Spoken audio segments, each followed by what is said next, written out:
Everybody, um, I'm gonna do that recording on associative remote viewing or the technique that I use. Walk you all through that.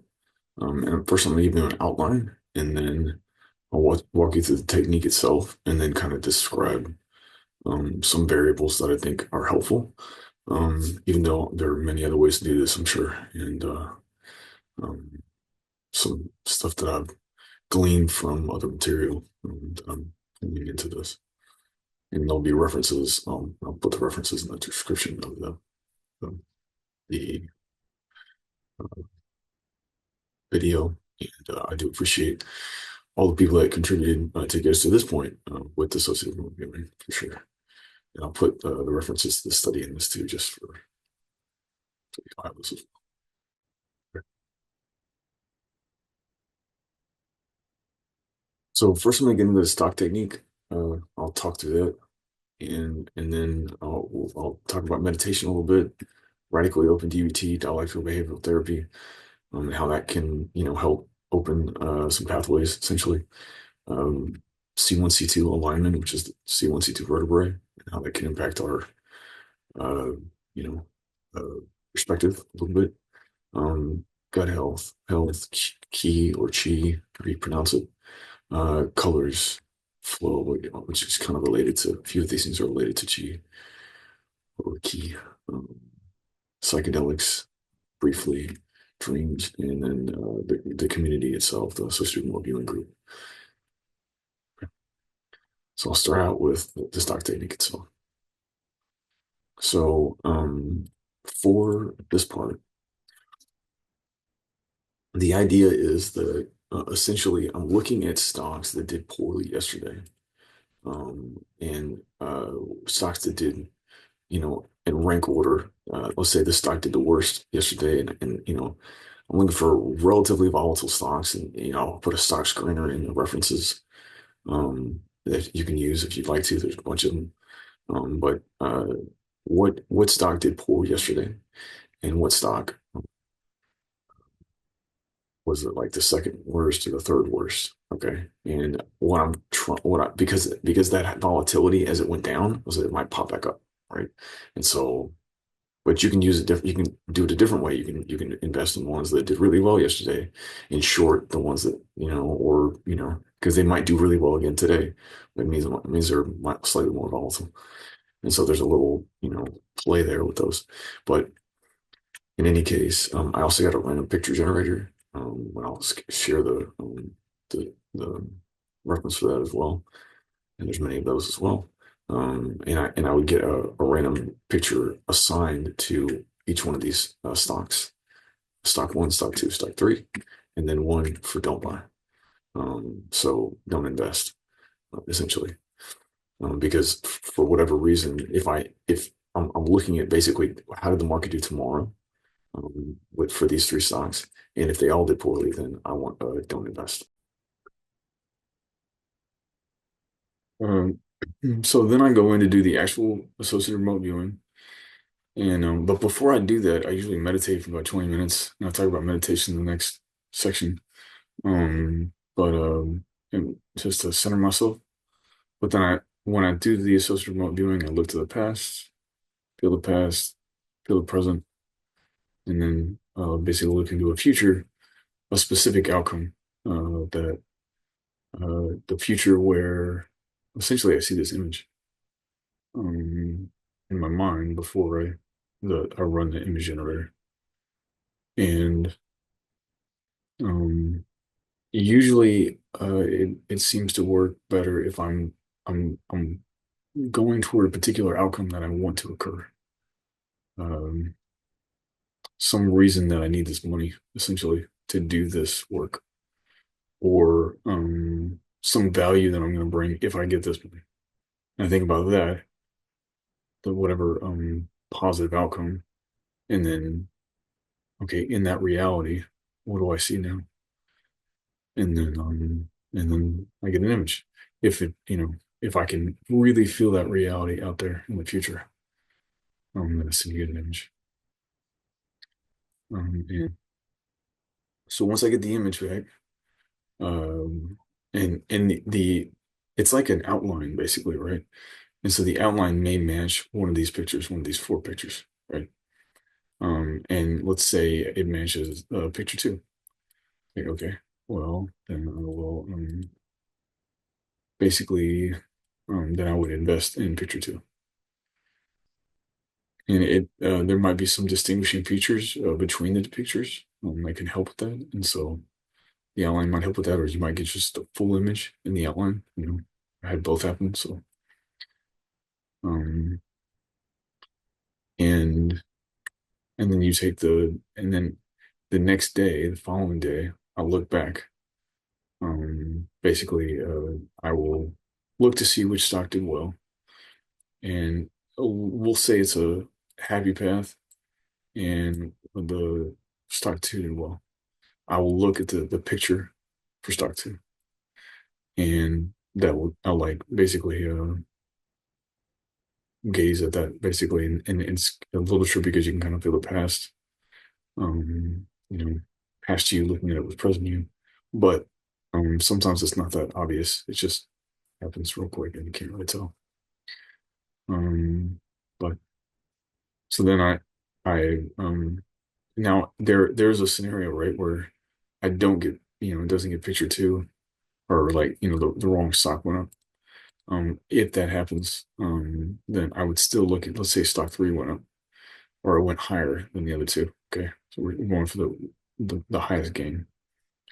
Then I would look at the picture three in that case, even though it's not the right picture. I would still look at picture three in the future, or because your present self needs to be confident that your future self is actually going to look at the picture, even if it's wrong.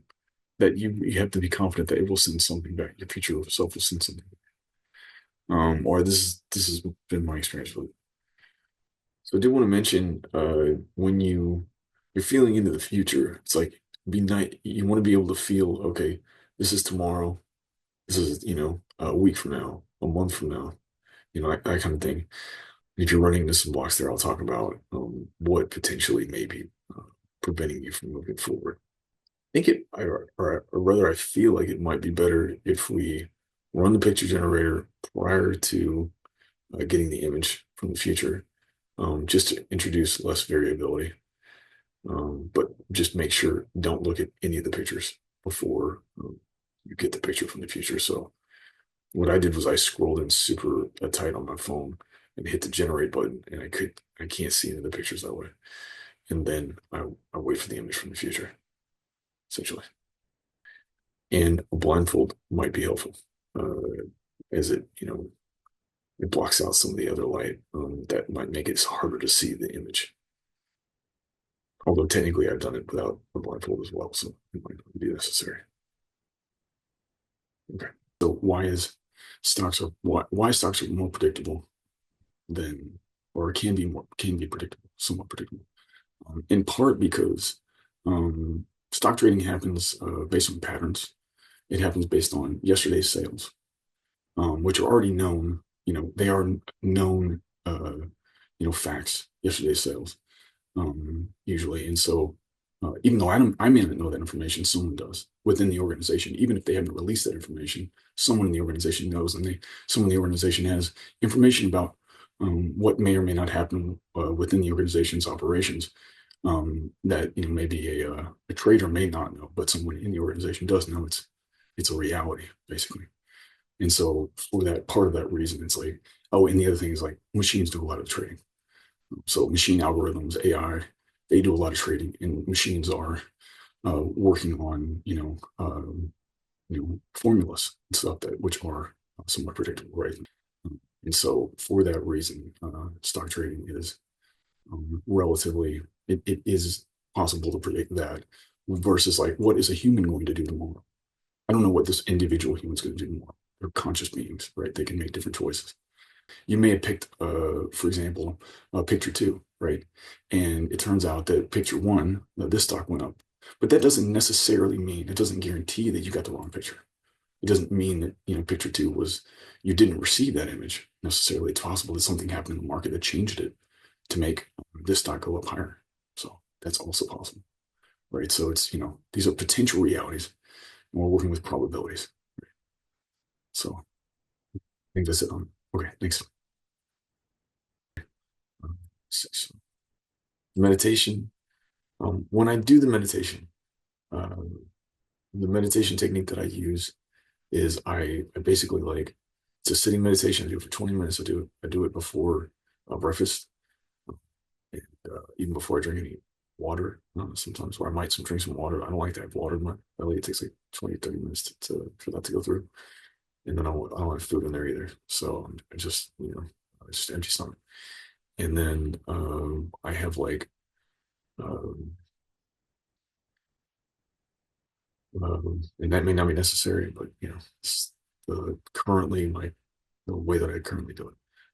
But I do like, I find the strongest sensation in the body, whatever that sensation is, um, and I stay with it and I allow it to release like a knot, essentially, or whatever needs to be, acknowledged there. Sometimes but essentially I go that knot and then I go this next strongest knot, whatever it is, the strongest sensation in the body, and I'm with that next.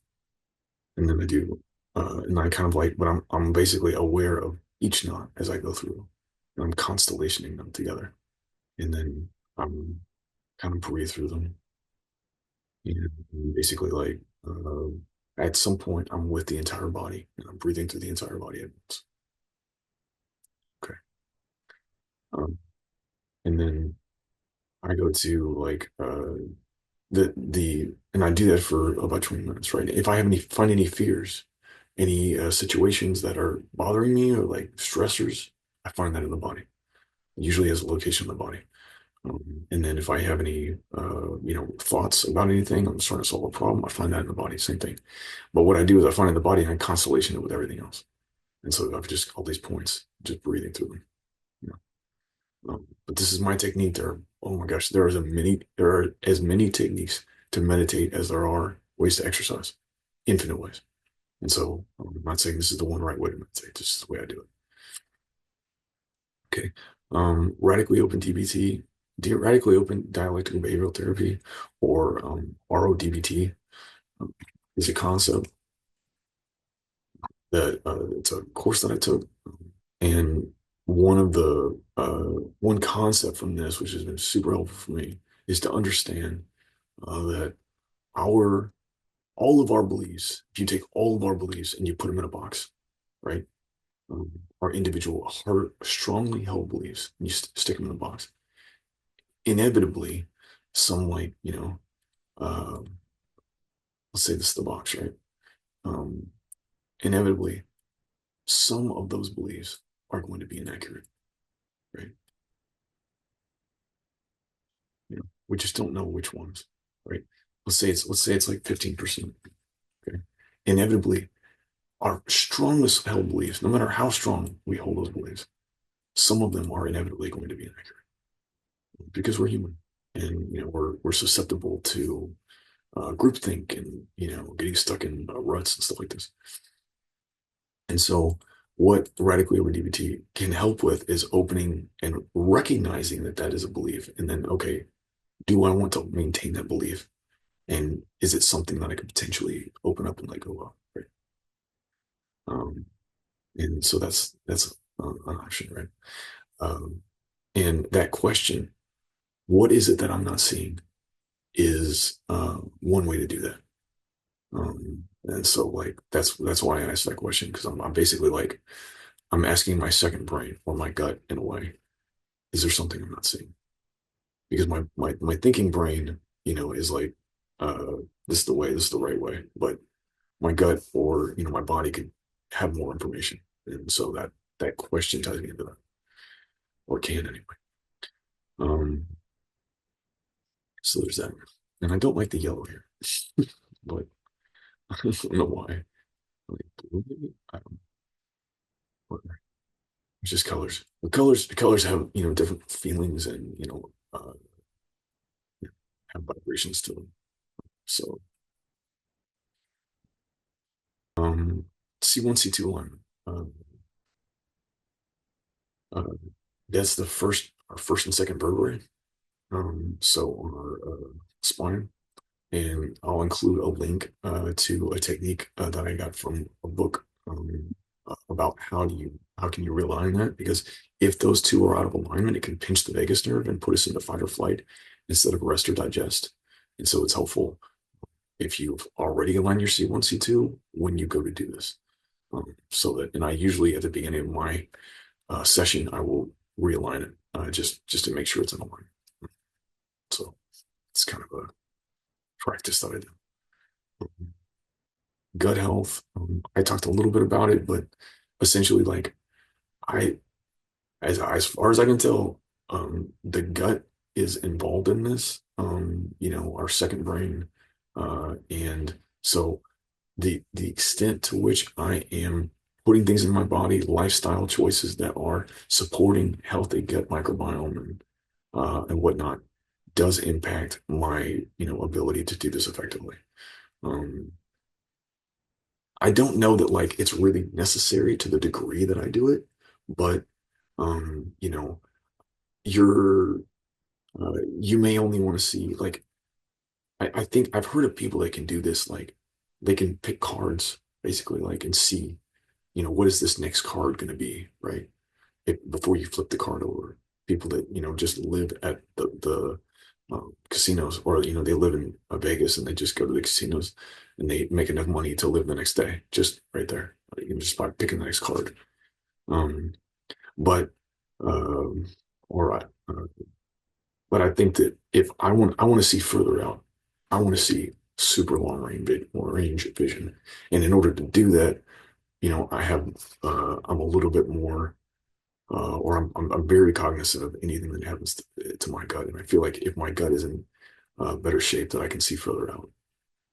I don't know if that's a limiting belief of mine, right? One of my 15%, or if that's actually true. I don't know. Except that, it is something that I believe. So I don't know how to not believe it. Um, so there's that. The timing of the sleep and meditation. So most GI doctors recommend that you not go to sleep with food in your stomach. Um, and I'm of the same mind. If and it does seem to disrupt, irritate my digestion if I do that. Also, deep in meditation, if I kind of like fall asleep a little bit during meditation, that can impact my gut as well. And so I'm also aware of how that can impact that digestion. It looks like it does, I think it does, or feel like it does, rather, right? Stimulants too. you know, Stimulants move things through the gut faster than normal.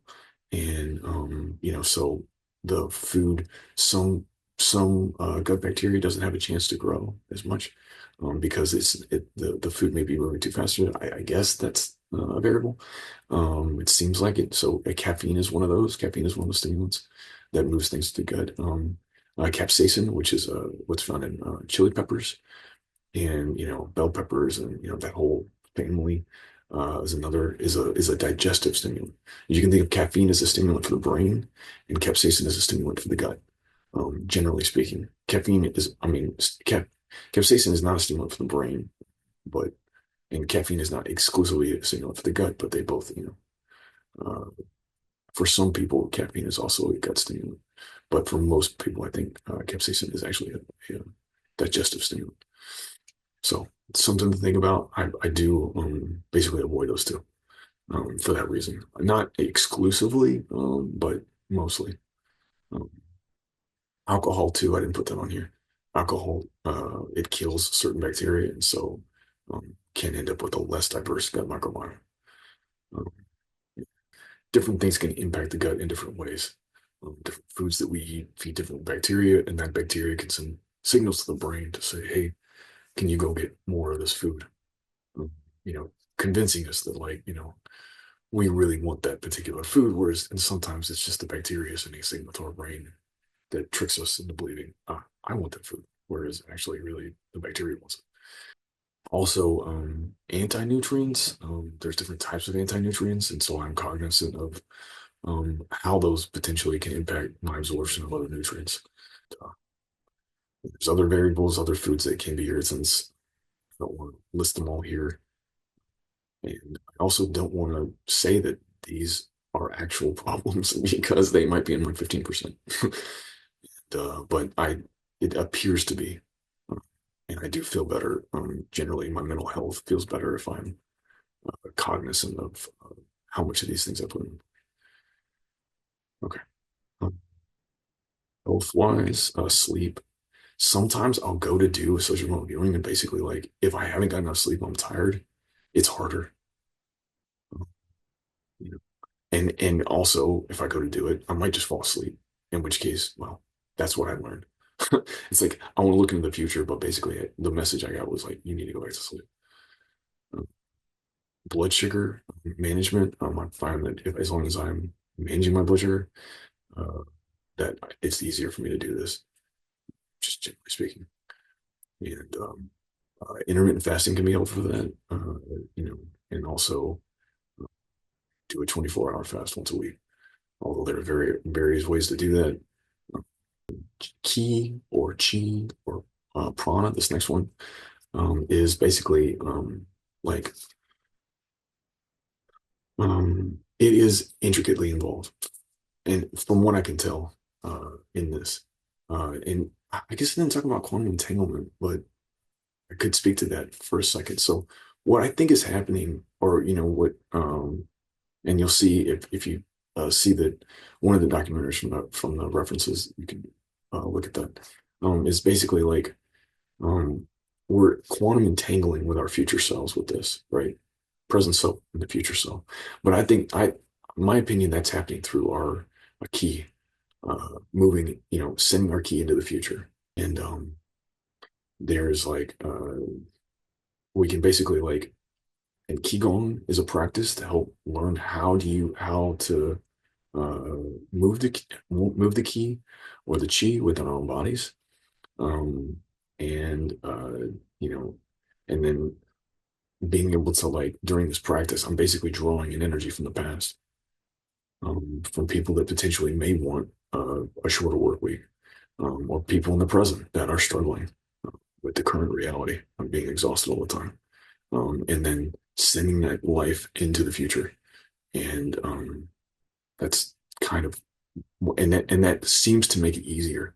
And when I'm trying to get that image back, the times that it's successful, I can feel that energy moving into the future. And if I can't feel that energy moving into the future, there's a block there, then I don't get an image in the future, essentially. And so, um, for me, it does appear to be related. Um, there, there is within different practices around Ki and Chi, some believe that there is a spiritual component to it. I do not believe that. I'm agnostic, and so I'm, you know, in my belief system, there's I can move the chi within my body. I can move it in different realities, future realities, a variety of them. And that's, just choices, really. And if I essentially, like, what appears to happen is if I completely let go entirely, and like go with the flow, we'll say, of that life energy in my body, and like take direction from that. What I'm doing is taking direction from every individual that I am entangled with. And I'm not as much leading that situation. I'm more, acting as a follower, you know, as the staying with the group or whatever people I'm entangled with. And some people I'm entangled with, most people, I'm like, they're in my life for a reason. And so I'm grateful for them. And so I'm open to that input or whatever. But, at the same time, sometimes I want to lead. And so that's where um, deciding for myself which future I want, and which reality I want to walk into, and also, what do I think would be helpful for humans, and which way could we go where it could be the most beneficial. Yes. Okay, I just want to clarify something about chi, where if I'm, or my current perspective on this, right? If I'm in the flow, or if I'm aligning to what I feel like is the flow of everyone that I'm entangled with, or everyone that potentially could be entangled with in the present moment. Um, Sometimes it's like uh, you know I can align to that and try to ride that wave essentially, or I can also try to redirect the wave essentially toward a different wave that also exists. And that's basically, my perspective is that sleep is really important, and we're not getting enough sleep. And I would like to spend more time with my daughter and friends and family. And so I'm feeling, I feel, does that future exist? Does it still exist? Is there anything that that's preventing that from happening? And if so, what is it that I need to be aware of? And how do I need to change my steps in order to make that possible? Um, the other thing is that post meal, after I finish, as far as my chi goes, post meal, I try, I mentioned at some point, I'm trying to fall asleep, meditate when I've got food in my sleep.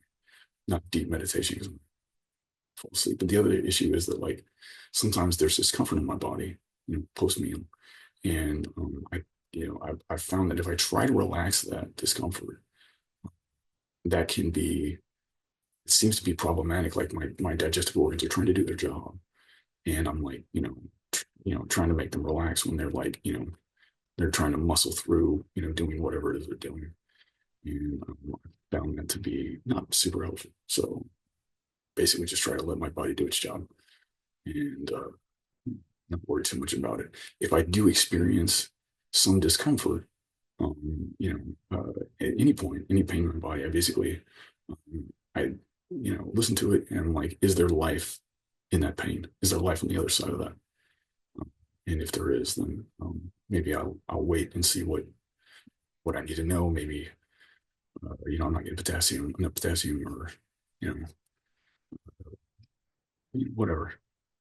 But and then once it feels like I've learned what I need to learn, I can feel my physical body there again, and feels less like that chi energy. Then I stop and just let my belly go slack and just kind of continue about my day, basically. Because if I continue to like pay attention to that after it feels like that chi, or I've learned what I need to learn, then I can start to make stuff up in my head about, oh, is this maybe I need specifically I have to have bananas. It's like not necessarily. There's lots of sources of potassium. Beet greens really good source, but there's but it's just like my brain can start making all kinds of stuff, and so I try not to sit with it too long for that reason. Okay. Then I'm about to get into psilocybin, and I just want to call out, I'm going to do a separate recording on psychedelics, but for safety's sake, lock up your drugs. Always fentanyl test everything. So I'll talk about addictions just for a second. So um, one element of this of key or chi appears to be my ability, my willingness to fight back, push back when I need to. And cold showers are helpful for that, I feel like, but also just a bunch of other activities, exercise and intermittent fasting, high intensity interval training. But one thing, like if we are, if I am coping, or any of us are coping with some kind of addiction that allows us to maybe not uh, have to feel as much of the pain. Caffeine is one of those. We don't have to feel the pain of being tired. We may not fight back and push back with our employers or, you know, uh, organizations to say, hey, this you're pushing me too hard. I need to sleep. Um, right. Nicotine too. All the stimulants, Adderall, arguably some people use that as well in that way. Um, and so, you know, that's variables, right? And so I want to say what you can and cannot do for your body. It's your choice. But at the same time, it's like there are um if I want to align or I want to like I want to leverage my chi fully, then I find that if I'm using coping mechanisms, I'm less likely to do so. Um, so psychedelics, on psychedelics related to addiction in a way. One thing, psilocybin mushrooms going to be helpful for addiction. It's, but an occasional use. I do find one thing, if people sometimes people use psilocybin mushrooms and they see things, right? Like my hand, right? Like looks like a hand, right? If my hand looks like a tree, that's hallucination, right? Anything that looks out of the ordinary, right? I got something growing on my head. You see somebody. Um, there was one instance where I saw the stars coming off the sky, and I thought he was like, being high on himself. But in fact, I was probably being high on myself, and I was projecting that onto him, essentially. And so that's, one example. And so if I see any hallucinations like that while I'm in a trip, I find them in the body, and then just I learn what I need to learn, kind of thing. And anything else in psychedelics? I mean, intermittent. I do. I think I'm gonna do a whole nother recording on psychedelics, so I'm gonna get too much into that here. But it is a little bit. I can feel that life energy. Uh, a little bit. It's a little bit more palatable when I'm under the influence of psilocybin or cannabis or some of the other psychedelics. I can feel the energy in a way that is harder when I'm a little bit harder when I'm or different when I'm sober. I can still feel when I'm sober, but it's just more obvious. Um, um, so dreams. Talk about that just for a second. So sometimes I learn like as I'm going to go into the do the associative remote viewing session, I'm like, um, I'm trying to I need to remove the blocks in order to go further into the future, right? And so some places where I can learn about the blocks is through dreams. And so there was one, for example, one dream where there's a woman and she was losing her eyesight, and some person was taking her around, walking her around, and basically uh, and I wake up from that dream, and I was like, oh, she's losing my eyesight. Oh, am I losing my eyesight? And it turns out I wasn't getting enough vitamin A because I cut out the few sources of vitamin A from my diet that where I was getting vitamin A. I was just not getting pretty much any vitamin A. And so, or very little. And that was an indication to me. I've had dozens of dreams like that. Um, and each dream for me is like an indication, something that I can learn. And if I don't learn it in this dream, usually it repeats itself in the next dream in some variation until I get it, basically. Um, or it becomes less relevant, you know, one of those two. Um, I will say if I'm not managing my blood sugar, um, and later that some of those blood sugar dreams like can be scary and 1,000% just from the brain, maybe.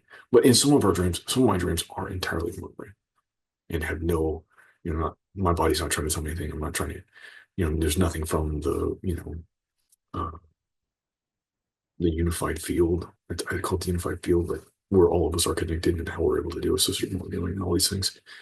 Um, uh, some dreams are connected there, but in some of them it's just entirely in the brain. So, um, and the thing is like, you have to just remembering that like we are entangled, who we're entangled with will change the nature of the dream. And sometimes, so it's like, even if someone else has an opinion about us or thinks, well, this is what's best for us, and we need to make that decision. That doesn't necessarily mean we need to make that decision. We need to become that person or make that change simply because they believe that. We can just disagree. And I'm going toward the fear in the dream, the scariest part of the dream to be helpful. But it's dreams are like, oh my gosh, complicated and confusing, and so but sometimes can be helpful.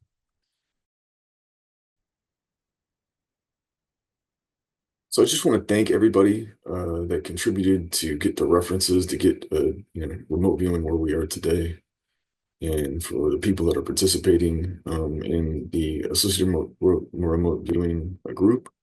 We're going to do a community where people can uh, hang out and learn from each other and practice this skill, and then also a league for people that want to participate, where we work in teams and we raise money for different causes by predicting the stock market, essentially.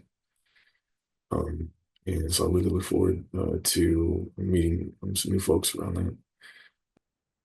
I'm looking forward to the point that we can use this skill and predict earthquakes and design products and really help enable humans to uh, you know, make a quantum leap, essentially, toward a better future for us and our kids.